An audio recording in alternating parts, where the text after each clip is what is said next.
right. So what's going on, everybody? First of all, can I get everyone to like, comment, and subscribe to my channel? Um, I'm going to talk to you guys about what it took for me to go overseas and get my first contract. Right. So I'm just going to get right into it. First of all, my name is Reverend Abdul Core, but I go by Rev. So my journey, how it all started. So I finished playing my senior year at Dominican University. And my goals have always been to play pro basketball. Dominican's a D2, so it's hard to go to the NBA and all that stuff from a D2. So, anyways, as soon as the season was over in February, I made a resume and I made my own highlight tape, and then I just started sending it out to agents. Like I would go on Eurobasket.com, find agencies there, and email them. I would go on FIBAagents.com. There's a whole, like hundreds of agents on there. Every day I would just send out a little email with my resume and my highlight film attached. And then I would send it out. I'll send about at least like anywhere from 20 to 30 a day. And I was just putting like my info everywhere, even on websites like Courtside and things like that. Just putting my info all over the place. I'm trying to play professional basketball. So, anyways, I ended up getting a DM on Facebook from an agent, and with this overseas stuff, you got to be really careful out there because there's a lot of scammers. Like, there's a lot of people that will say that they're agents and then they're trying to ask you for money, trying to scam you. And the way that your agent is supposed to get paid is from either the team pays them or you pay them out of 10% of your contract for FIBA. It's usually 10% of whatever you're making. That's the only way that they get paid. So if an agent ever hits you up and says, hey, you got to pay me a retainer fee or you got to pay this and that, scam. Because what's going to happen is I've had a lot of friends that did that. And the guy who they gave the money to will end up either blocking them or, just BSing them the whole time. Like, oh yeah, man, I'm working hard trying to get you something. Yada, yada, yada. Like, bro, they already got your money. It's over with.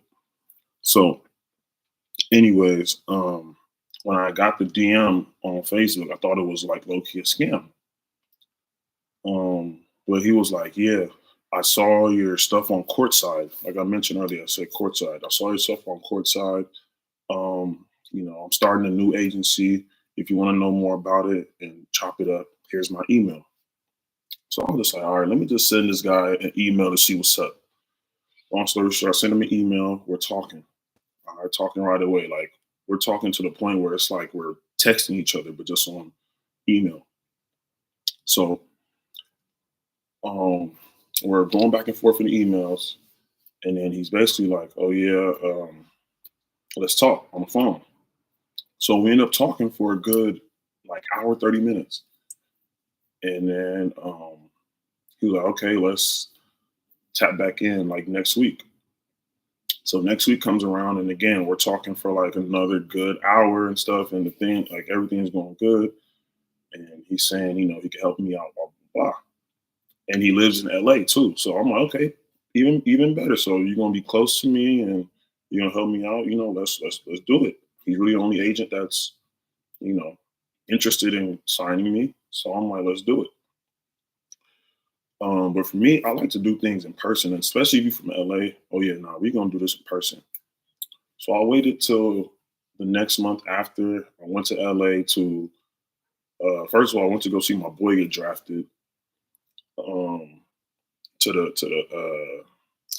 the Chargers, and then my agent was in town, so I'm like, okay, I'm about to knock out two birds in one stone.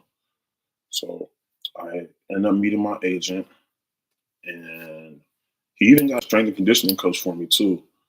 And I ended up just signing with him, right? But before I did sign with him, I made sure that I sent the contract out like to a lawyer have them review it, make sure everything's good, yada yada yada. All right, and then I signed it. So once I signed it, I came back home. I graduated from college in May, and I came back home like 2 days after my graduation, and boom, started training with the strength and conditioning coach, and also had my own basketball trainer too. So I'm training hard for like a good 6 months. So in between that 6 months, I had my agent put me in a lot of camps, exposure camps, the Eurobasket camp in Vegas, a camp in San Diego. I went to like two TBL camps, the basketball league. And yeah, that's how I started off my journey. And it wasn't until like October is when I started. No, excuse me, let me rewind back. September, I had got a contract to play in the TBL, right? Like I earned a contract or whatever, contract invite. So, but that wasn't starting until December. And this is like September at the time. Just turned 22, you know what I'm saying? So it's still earlier and weighing out my options. October comes, I get a DM from a team in Portugal on Instagram. So again, I said that, sometimes these people, these coaches or whatever, like they try to scam you or whatever the case may be, right? So first of all, I'm like, why are y'all hitting me up on Instagram? You know what I'm saying? And then, long story short, they send me an offer and they're like, yeah, we really like your game. I saw your highlights on courtside as well. He's like, I really like your game. We'll sign you. Like, how much you want to come out here for? So I told them how much I was trying to get, and they was like, yeah, unfortunately, no, we can't do that. And this is water. But they like, yeah, unfortunately, we can't do that. So, I sent it to my agent and all that stuff. And I'm like, yo, can you negotiate something with them? Yada, yada, yada. And like I told you, my agent is brand new. Brand new. It was me and someone else signed to him. He only had two clients. So like literally, this is his first year ever being an agent. So he doesn't really know teams like that. I don't really think he knows how this stuff really goes and stuff, and how much you're supposed to make your first year coming from a D2 compared to if you go to D1 and things like that. You know what I'm saying? Because that stuff really matters. So I show him the stuff. He tried to negotiate, and he's trying to ask him for an outrageous price. And I'm hitting up the team like, "Yo, what's up? Like, did y'all come up to an agreement?" He's like, "Yeah, I'm sorry, but um, the, what your agent is asking to offer, we just can't do it." And my agent didn't even know at this time. Me neither, because I'm a rookie. I don't know nothing. This team was actually a solid team and in a good league.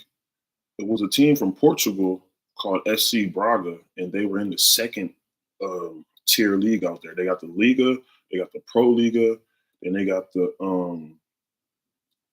First Division National, which is the third league. So getting an offer from the second tier league your first year is actually like normal, and that's usually what happens. And you don't usually make that much money because I came from a D2. If I came from a D1, would have been a different story. I came from a D2. So you're gonna get, you know, you're gonna get offers, but they're not gonna be a lot of money your first like year or two. You feel me? You gotta work your way up. You gotta like kill in the league and then move up in the league and then go to another country, and now you're gonna be like in the top leagues. You know what I'm saying? It's all about resume and stuff with this overseas stuff. Anyways, um, yeah. So the team's actually a good team in a solid league, and my agent kind of just messed that up or whatever, right? Because he didn't know what the heck he's doing. So a week later goes by, and this time on Facebook, another team hits me up in Portugal. But this time, it's a team in the third league. So now it's like, dang, now I'm getting even like, worse offers. I had a team in the second league, and now a team in the third league is, interested in me. But at this time, my agents are like, honestly, yeah, this is less money, but hey, if you want to take it, you know, take it if you want to. because we didn't know what's up with the TBL. They weren't even contacting us and stuff like the TBL. That's a whole nother story for another day. They're just a little bit like not organized. Like they trying, but that's a different story for another day. But anyways, um, yeah. So the team in the third league, they're called Atletico Club de Portugal. They hit me up and was like, "Yeah, we want you to come out here, blah blah blah. We're gonna just sign you. Like, if we sign you, we want you to come out, like, fly out this weekend type." So, you know, I had to kind of like make my decision. Like, okay, like y'all need me right now. Like, they already started season and stuff. So, anyways, my agent's like, if you want to take it, take it. So I said, you know what? I see all my boys like going overseas. It's October. I'm still out here. I don't know what's going on. I've been training for 6 months straight. And I'm ready to go. Like I'm ready to hoop, man. I'm tired of waiting around and stuff. I'm ready to hoop. So I just said, you know what? I'm gonna take the offer. So I signed with them like that Wednesday. I left that following Sunday. Literally, I left in like 3 days, 4 days. So and mind you, y'all, this is worse than the first offer I got. Like this is a worse league than the first offer I got. So yeah, that's how I ended up getting my first contract overseas, though. Um, and if I would have known the things that I know now, I would know to sign with a better agency, like an agency overseas. That's really the way to go. You got to sign with an agency overseas. Um, you got to sign with an agency that has like not like 100 players, maybe like about anywhere from 20 players to 50 players signed. Because when an agent has so many players signed and it's like a great agency, like they're dealing with the main guys first before they go to you. You know what I mean? But you really don't even need an agent for this stuff.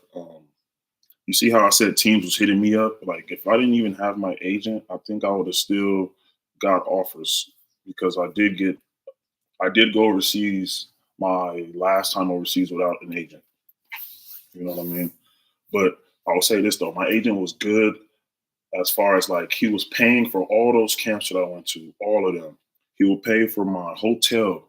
He would pay for my transportation to get there. He'd even give me money to eat. You know what I'm saying? Like he was really taking care of me. But besides that, as far as him getting me offers and stuff, he didn't ever like. He never told me, "Oh yeah, I reached out to this team and they've been hitting me up and they really want." Like, nah, it was never like that with him. So I hope this like helps somebody too. You know what I mean? Uh, get overseas and get their first contract. Because what really matters, and I wish I knew all these things before getting an agent and trying to go overseas and stuff.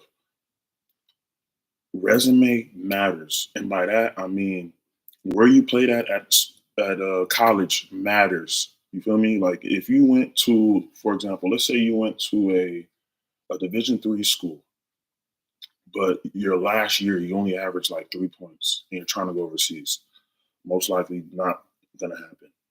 But now let's say you went to a D1 like UCLA, but you average like a solid like 5, 6 points. Just because you went to a D1, you have UCLA, Pac-12 all in your resume, you're gonna get some solid offers overseas your first year, or in general, because UCLA's looked like as a big school, and you played in the Pac-12 conference, so you probably played against some guys who went to the NBA and things like that. But if you went to a D2 and only average 2 points and you trying to go overseas, no, not gonna happen. Not gonna happen. Or it can happen, but it's gonna be super tough. So if I'd have known all these things before, man, I would have never went to a D2 in the first place. Would have went to a D1. I mean, the D2 I went to, I still killed and did my thing. And also, too, if you're a dual citizen, that helps out so much. Because if you notice, the teams that were hitting me up was all Portuguese teams. Why? Because if you have that second passport, like me, I had a Nigerian passport and an American passport.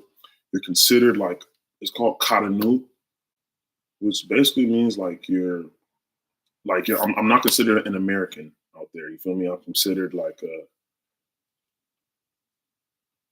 don't know how to explain it, but I'm not. I'm considered damn near like one of them because the league that I played in didn't allow Australians or Americans to play in there. So my team finessed it. We had like 5 foreigners, but like what I was from here in California. Another person was from the Bahamas, but he really was from Arkansas. You feel me? Another person was from Eritrea, but he was from DC. You get me? So like my team finessed it. So yeah, there was one more thing I wanted to harp on too. I cannot remember right now. Oh yeah. Also, I wish I knew this as well.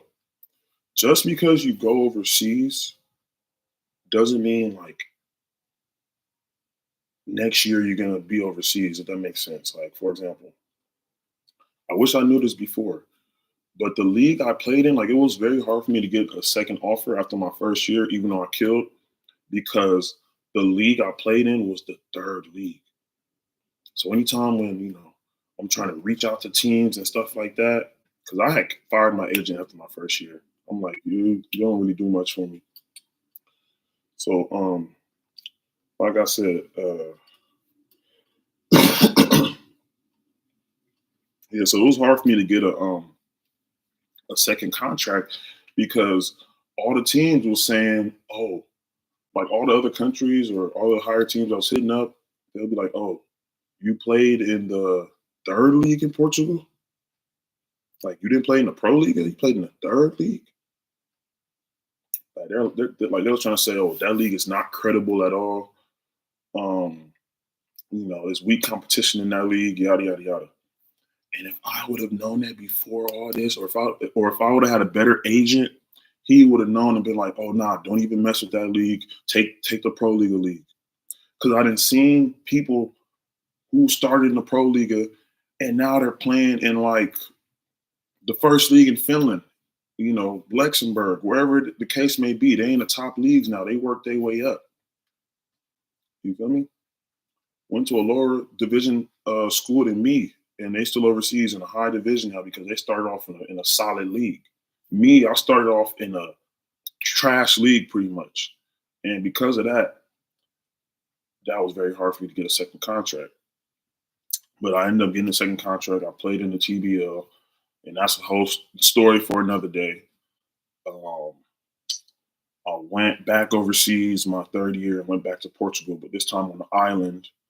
And then COVID happened and stuff like that. So it sent me home. I was literally only out there for 2 weeks. Came back home. Then I played in the TBL again my fourth year with the South Bay Flash. And then, you know, I still hoop, but like in pro-ams and stuff like that, like the opportunity got to make sense for me to go back overseas. Like the money got to be, what I'm saying, more than what I'm making out here with what I'm doing. So yeah, I hope that help someone out or that will help somebody out. And don't forget to comment, like, subscribe, repost. I feel like this will be very informational for somebody and they could take some advice from this. So hope everyone has a great day. Thanks.